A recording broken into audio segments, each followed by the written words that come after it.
The Dream of the Cucumber. Out in the countryside in the eastern provinces, there lived a man called Fuzan. He went off to visit a friend, arrived at the neighboring village, and on his return passed by the bank of an irrigation ditch. It was the 16th day of the 17th month, or rather the 7th month. Excuse me, there's no 17th month. 16th day of the 7th month. And as he strolled along, intoxicated by the moon, he noticed something strange floating by. When he picked it up, he noticed that it was a cucumber, fashioned into a horse, with thin noodles for reins. Ah, he thought, this must have been placed on the spirit shelf for Obon and then tossed away. The shape had been nearly destroyed, its legs had been broken off, and looking at it made him a little sad. Fuzan thought that the world was just like this. A man is elevated and employed yesterday, but forsaken today, and no one even takes notice of this fact. On the contrary, men are fools. When given important positions, they display their power and behave like despots.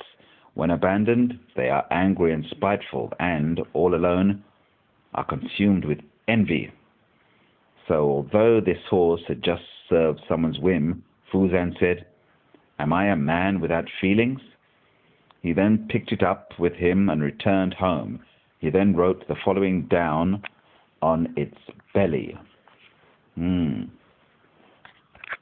Reins of noodles, hemp bones and hooves, the beauty of a cucumber used as a dappled horse.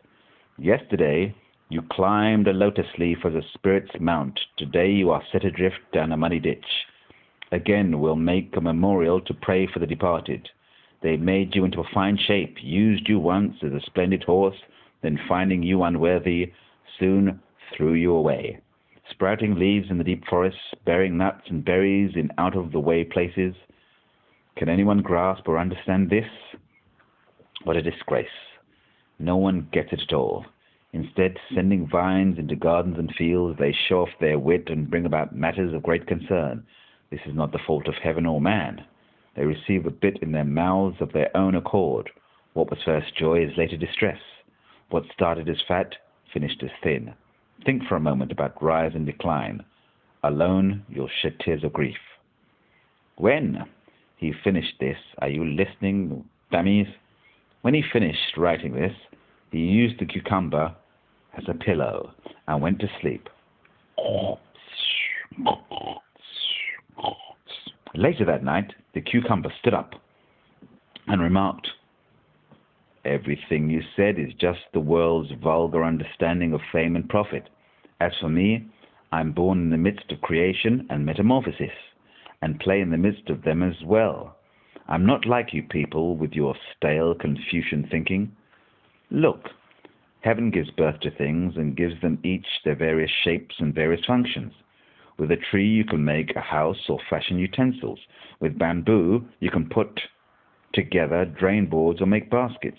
You can plant things in the earth, mix it and plaster walls, or for things other than these you put it to use according to whether it's fine or coarse.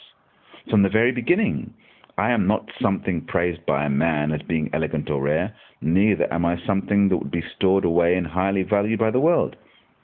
There are a lot of us around. So when it is at last the time of first fruits, you have Momiuri, Nutai, and Namatsu Noko. And for making Narazuke and dried cucumber, there's nothing else that will do. Green cucumbers are much like this, and as they are made into horses that accompany the spirits of the dead, are appropriate for that too. But how should I have pride or dejection on account of being so majestically used by a man like this? After the Obon festival is over, there's nothing else I should be used for. So it's a matter of course that I'm not needed anymore. I'm set afloat in the irrigation ditch. And why should I consider this an embarrassment or bear ill will toward men? It is my nature to be made of humble matter. Men use various things according to their makeup, and this is a matter of correct content. One cannot hold a grudge against heaven or blame man. Are you listening, Stephen? Yeah, I'm listening. To begin one's studies with what is close at hand, and then advance is the way of the gentleman.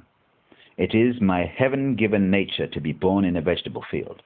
If I unreasonably insist on sprouting vines in the deep mountains and misty valleys, on bearing nuts and berries, I will be willfully turning my back on heaven.